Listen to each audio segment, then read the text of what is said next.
ఎంత మొత్తుకున్నా ఎన్ని వార్తలు చెప్పినా జనాలు మాత్రం మారతలేరు. అరే పెట్రోల్ కొరత లేదు లేదు అని కుక్కలు మూలవడంగా చెప్పినా కూడా అత్యుత్సాహం చేసి చేసి ఆఖరికి పెట్రోల్ బంకులు నో స్టాక్ బోర్డు పెట్టుకునే కథ అయింది. మరి నిజంగానే పెట్రోల్ కొడుతున్నదా లేదా పాందిపురా గడుచుకుందాం. నో స్టాక్ నో స్టాక్, ఏ బంకుల చూసినా ఇవే బోర్డులు.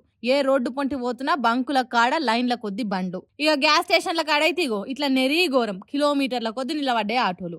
ఓ దిక్కు సెంటర్ సర్కారు రాష్ట్ర సర్కారు కొరత లేదు, ఇంధనం బరాబర్ ఉంది మన తాన చెప్తున్నా కూడా జనాలు మరి ముందు జాగ్రత్తనా లేక ఎవరైనా లేదని చెప్తారా ఉందని నమ్మిస్తారని ఫీల్ అవుతుర్రా తెలియదు కానీ ఇట్లా అంతా గాయ గత్తర గత్తరలే చెప్తారు. తర్వాత తక్లీఫ్ కావద్దని జనాలు పెడుతున్న తిప్పల జయంగా మస్తు పెట్రోల్ బంకులు నో స్టాక్ బోర్డులు పెడుతున్నాయి. ఇక ఆ నో స్టాక్ బోర్డులు చూసాగు నిజంగానే కొరతుంది అని ఫిక్స్ అయ్యి ఎగవాడు ఆపుతలేరు.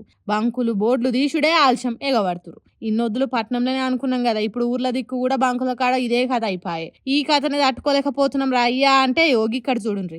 ఎల్పిజి గ్యాస్ల కోసం కర్మన్ ఘాట్ కాడ రోడ్ల మీద ధర్నాలు చేసి ట్రాఫిక్ జామ్ చేసిర్రు. గ్యాస్ కొరత లేదు, పెట్రోల్ డీజిల్ కొరత అసలే లేదని ఎన్ని టీవీ ఛానళ్లు ఒక్క తీరే కోడై కూస్తున్నా కూడా జనాలు మాత్రం ఎవ్వల మాటినని సీతయ్యలు లెక్క చేస్తున్నారు.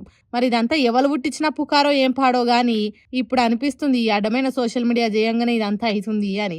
అయినా ఎవలనంటే ఏం లాభం చెప్పుర్రి, ఎవరు ఏది చెప్తే అది ఏది చేస్తే అది నమ్మి గొర్రెలెక్క ఎవడుతురు. వీళ్ళకి తగ్గట్టు సర్కార్లు కూడా గట్టి రూల్స్ తెస్తే తప్ప ఈ పోరాటాలు ఆగాయని సలహాలు ఇస్తున్నారు పెద్ద మనుషులు కూడా.